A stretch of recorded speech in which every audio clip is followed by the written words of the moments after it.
Here we are in the first week of November here in Middle Tennessee, and you may be wondering why on some pine trees the interior needles are turning yellow or brown. And that's because a lot of conifers do lose some older needles in the fall. Even though they are evergreen trees, they don't keep their needles infinitely long.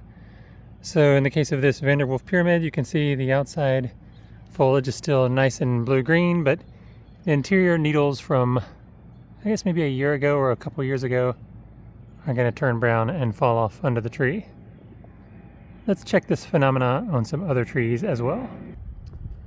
Here's a native Virginia pine here, and you can see the interior needles have turned kind of a rust red, but the rest of the tree is just fine.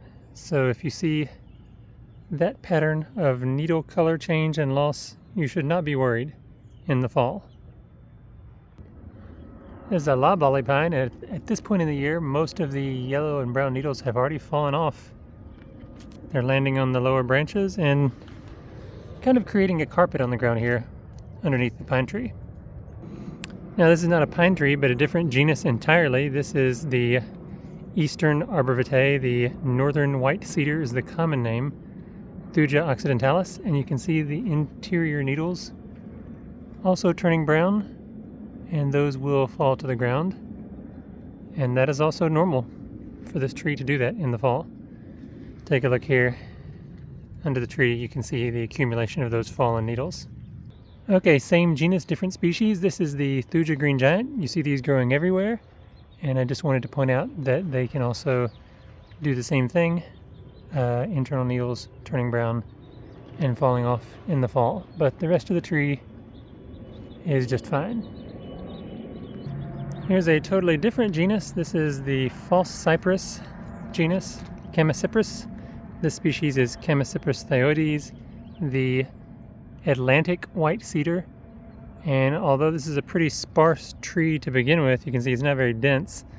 The last year's foliage is turning orange and falling down, and I've noticed this for a couple years now. So if you are growing Chamaecyparis thyoides, watch out for that as well. And yet another different genus of conifer here. This is the fir genus, Abies, let's see, which one is this one? Homolepis, in this case, the Nikko fir from Japan.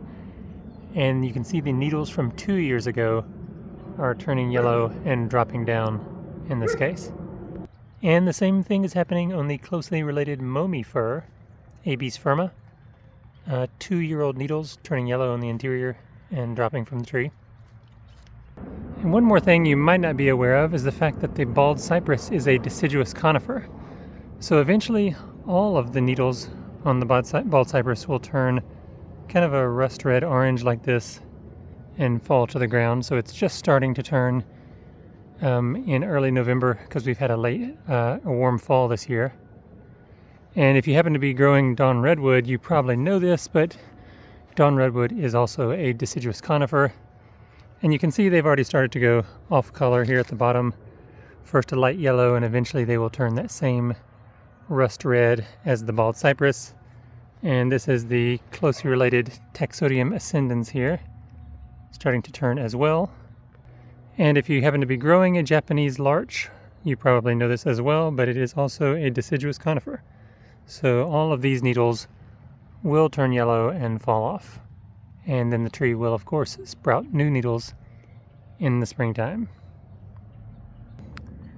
Lastly, there's a lot of eastern white pine, Pinus strobus, planted everywhere here.